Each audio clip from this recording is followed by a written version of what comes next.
people like me. You need people like me so you can point your f***ing fingers and say, that's the bad guy. The undisputed super featherweight champion of the world, Alicia Baumgardner. That's the bad guy. That's the bad guy. That's the bad guy. That's the bad guy.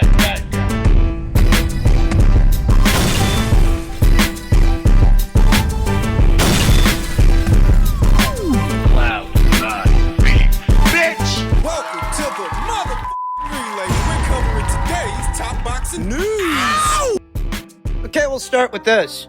In my previous video, we talked about the upcoming WBC final eliminator between former champion Delphine Persoon of Belgium and up-and-comer Shin of Japan.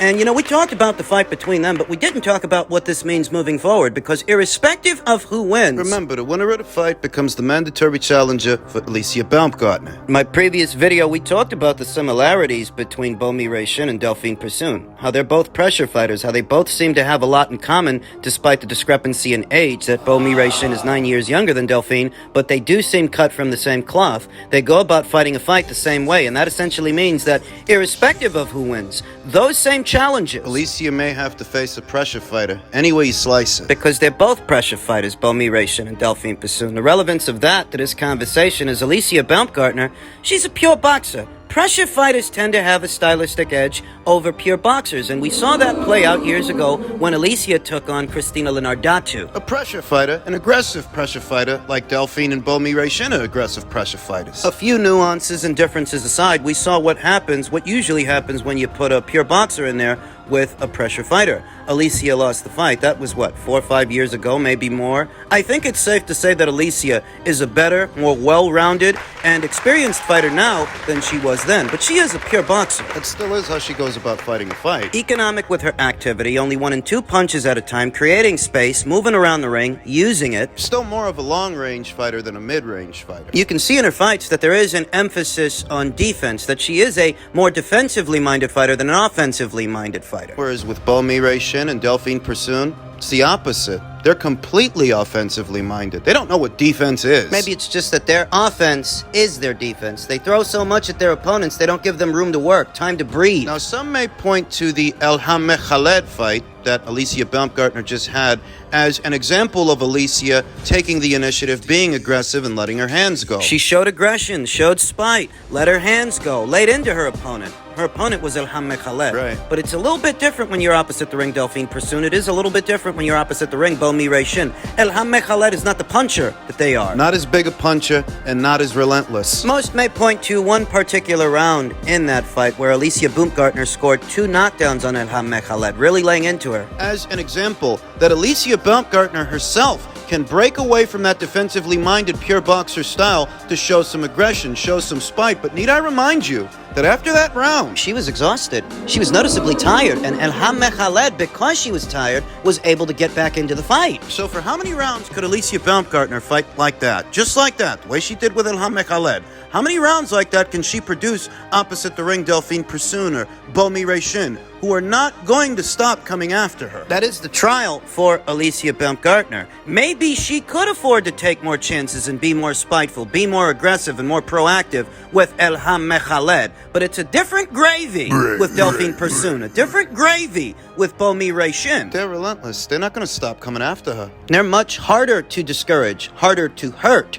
than Elham Mekhaled. That's the trial that Alicia Baumgardner faces opposite the ring, either Delphine Persoon or Shin. Does she have the cardio? Does she have the engine to keep up with these fighters? Because if they ain't got nothing else, those two have engines. They don't have Alicia's polished boxing, her boxing acumen, or her accuracy. They're a lot messier than she is, so they don't have Alicia's form. But they got engines. But they're durable. They got chins. They can take a punch. I don't even think they have as much single punching power as Alicia Baumgardner. Single punching power to hurt an opponent with a single shot. They have power. But I don't think they have single punching power like Alicia. What they do have is the ability to wear down and wear out their opponents. By keeping them under pressure. That is the advantage that the pressure fighter has over the pure boxer. They're going to force the pure boxer to fight at their pace, or they're going to force them to move. And either one of those wears on the pure boxer's engine, their gas tank, their energy reserves. They get tired. Saw that very recently play out with Caleb Plant and David Benavidez. Caleb Plant started out all right in the first half of the fight, faded in the middle, and started taking punishment towards the end. Maybe the reason that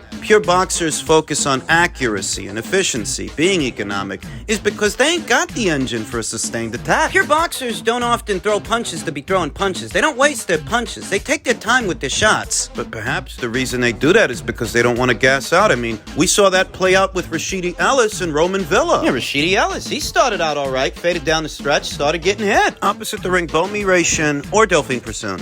Alicia Baumgardner would have to fight a fight similar to the fight that Chantal Cameron fought against Jessica McCaskill. The thing is that Chantal Cameron and Alicia Baumgardner, they've got different base styles. Alicia is more of a pure boxer, whereas Chantal, she's a boxer puncher. She can box, she can punch, she alternates. That's the ticket. That's the key. You have to alternate with a pressure fighter. You can't just sell out and give them what they want and get into exchanges whenever they come forward, but you can't spend the whole fight moving lateral either. You have to alternate. You have to pick your moments, and it's easier said than done. Alicia Baumgardner is this division's undisputed champion until further notice, so it doesn't really matter who wins, Bomi Shin or Delphine Persoon. Whoever the winner is, they're gonna be looking to fight Alicia. That's what they're gunning for. Both Bomi Shin and Delphine Persoon present the same challenges, the same problems to a pure boxer. You have to wonder how all of this is going to play out in the near and immediate future. Persoon versus Bomi Shin is set to go down late next month, and we'll see what happens.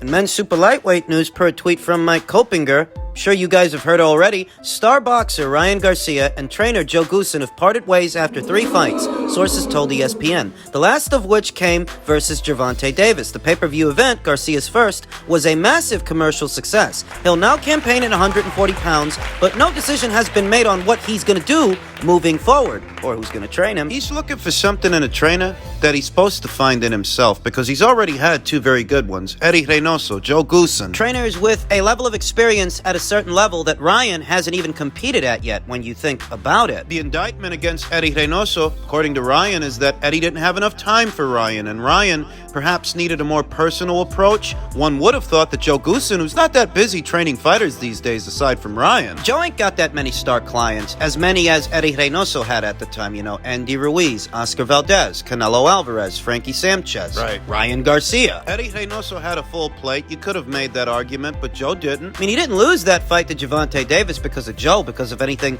Joe did or didn't do. My honest opinion is that Ryan Garcia is all about shortcuts. That's how he ended up having that Gervonta Davis fight in the first place. As young as he is, he had plenty of time to develop. He spent all that time downplaying the significance of world titles, alphabet titles, not realizing that in procuring alphabet titles, the fighter develops fight by fight. By climbing up those ranks and subsequently taking on a champion, they in effect develop over time. He wanted to skip all of that. I understand that ranks can be manipulated. In fact, they often are. And I understand that there is rampant chicanery in the sport by way of several alphabet organizations. Better still, Ryan Garcia needed that developmental phase, and he wanted to skip that. He didn't think fighting for titles was important. He probably still doesn't. On the heels of the massive commercial success that his fight with Gervonta had, in the sporting sense of the word, Neither Ryan, or Gervonta Davis for that matter, are all that concerned with sport. And that's why Ryan in particular,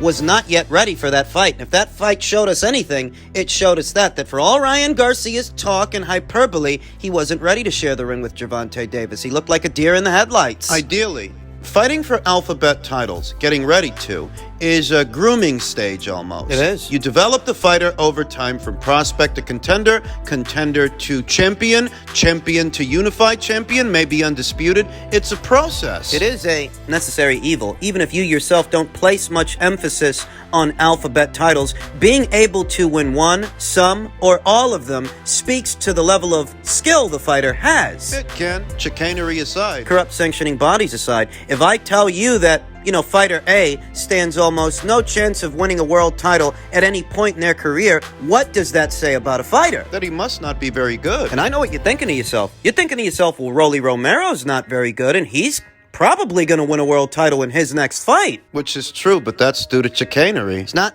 set to fight for a title against the champion, extenuating circumstances aside. He's not fighting Josh Taylor for his belt or Regis Pregarius for his. Or Subriel Matias. Undergoing the process he would have to undergo in order to one day be ready to share the ring with fighters like that. It's not like that's how Rolly's winning the title. Rolly didn't even deserve that title shot against Alberto Puello, but Alberto was willing to give it to him up until Alberto tests positive for a banned substance, so here we are. You get the gist of it. Things are seldom ever ideal in the sport of boxing. However, ideally, it's a grooming process going from prospect to contender and contender to world champion. And there are any number of world champions in the sport of boxing, some better than others, some more decorated than others. And that process gets you ready for those big nights and those big fights like the Gervonta Davis fight was for Ryan Garcia. But he's the one who wanted to jump the gun. He's the one who wanted to sacrifice. Why do you think the Gervonta Davis people were always more receptive to a Ryan Garcia fight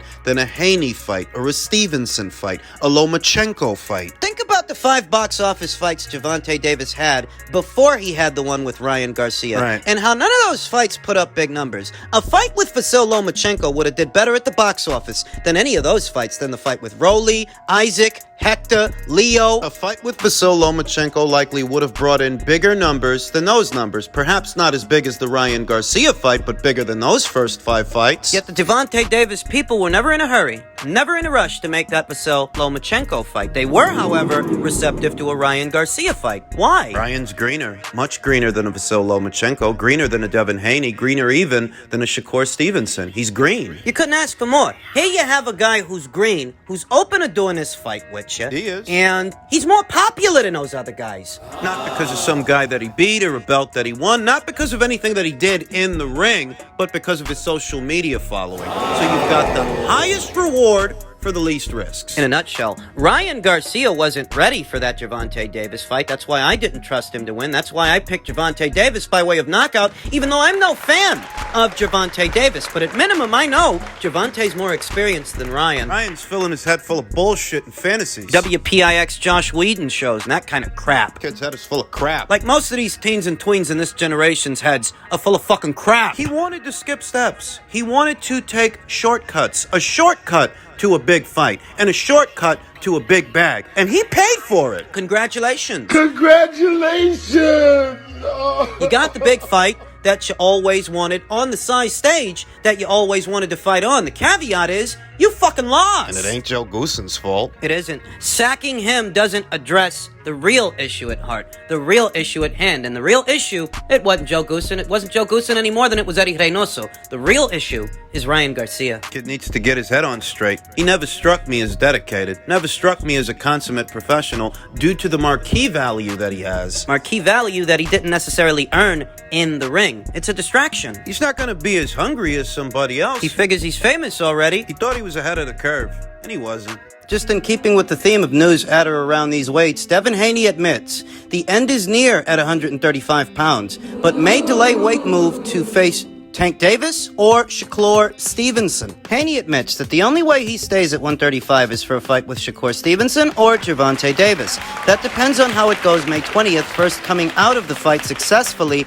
and then we'll have to go from there. But the only way I'm going to stay at 135 is because of guys like Stevenson or guys like Tank, Haney told ESPN Deportes. I don't plan to be here much longer. This has been my first weight class. I've been at 135 since I was 16 years old. My body has been maturing. Been saying this for a long time. I have the best team in boxing. I have a great nutritionist. I'm going through all the steps to do it. This upcoming Vasil Lomachenko fight marks the final fight of Devin Haney's existing contract. There has been some speculation as to whether or not he will stay on that side of things or will he go elsewhere? Will he go back to Matchroom? Devin Haney himself mentioned Gervonta Davis, who many would describe as the biggest name anywhere at or around these weights. Some are going as far as calling him the new face of boxing. But if that's what he is, Right. the face of boxing, then what's stopping Gervonta from pursuing Devin after this fight. If Devin wins, Devin will be a free agent. He will still be this division's undisputed champion. A fight between him and Gervonta Davis would satisfy what many of Gervonta's critics have wanted from Gervonta for a long time. They want to see him fight somebody legitimate, a real fighter, a real champion. Yeah. He's been nursing that baby belt of his, that WBA regular title, since 2019. And all it's good for, is an opportunity to fight for the full title that Devin Haney still has. And if he still has it after the Lomachenko fight, what's stopping Tank from pursuing him? Shakur Stevenson is. After his recent victory over Japan's Shuichiro Yoshino, Shakur Stevenson challenged Haney to a world title showdown. Haney was not surprised by the call-out. That's what he was supposed to say. Shakur is a competitor. Now we're in the same weight class. I'm the champion with all the belts. That's what he was supposed to say, Haney said. There were times where I wanted someone to challenge me, where I wanted someone to fight me. So when a guy says he wants to fight me, I can't get mad about it. I don't really get the sense that we're on the eve of Haney versus Stevenson next, provided that Devin beats Vasyl Lomachenko. If he does, I'm not convinced that a Shakur Stevenson showdown will follow immediately. The bigger fight for Devin Haney would be the Gervonta Davis fight. The bigger commercial fight, I should say. Bigger commercially, but Gervonta Davis's trainer, Calvin Ford, very recently stated he wants to put his man in there with Isaac Cruz for a second time. And I'd sooner expect Gervonta to box Isaac Cruz than Devin Haney in Gervonta's next fight. So if the Davis fight don't happen and the Stevenson fight don't happen, what's Devin gonna do? Devin's gonna move up. He's gonna move up to 140 pounds, and I don't know. Maybe he pursues the winner of Taylor versus Lopez, provided that the winner is Teofimo Lopez. If it isn't, maybe he pursues the winner of Romero versus Barroso for what is the vacant WBA title. I think Rolly Romero is going to win that fight. I think he's going to become a champion, as ridiculous as that might sound. And if he does, Devin can pursue him. He would service as a common opponent between Devin Haney and Gervonta Davis. And he, like Devin, he's a guy who moved up from lightweight up to super lightweight. He would be. That would, in effect, set the stage for a Devin Haney versus Gervonta Davis showdown, provided that Rolly wins his next fight, Devin wins his, they face each other, and Devin beats him. So we're getting ahead of ourselves because we are thinking many, many months from now, many months ahead. And this entire scenario relies on the principle that the Gervonta Davis people and the people at the PBC would actually be interested in doing a Haney versus Davis fight or a Haney versus Romero fight. Who says they're interested? Maybe they just stick Gervonta Davis in there with Rolly Romero for a second time for what would be the WBA super lightweight title. Freeze Devin out. Freeze Shakur out. We know that for the most part, they want to keep everything in-house. Devin ain't in their house. And what are they willing to do to get him in their house, to bring him into the fray, assuming they want to do anything at all? The situation is immaterial. The situation is fluid. Would be a serious bump in the road, a serious hiccup if Devin loses to Vasyl Lomachenko. Then much of what I just stated is off the table. It would be. He's got to get through Vasyl Lomachenko first, and to many, it's not a foregone conclusion that he does. We'll cross that bridge when we get to it.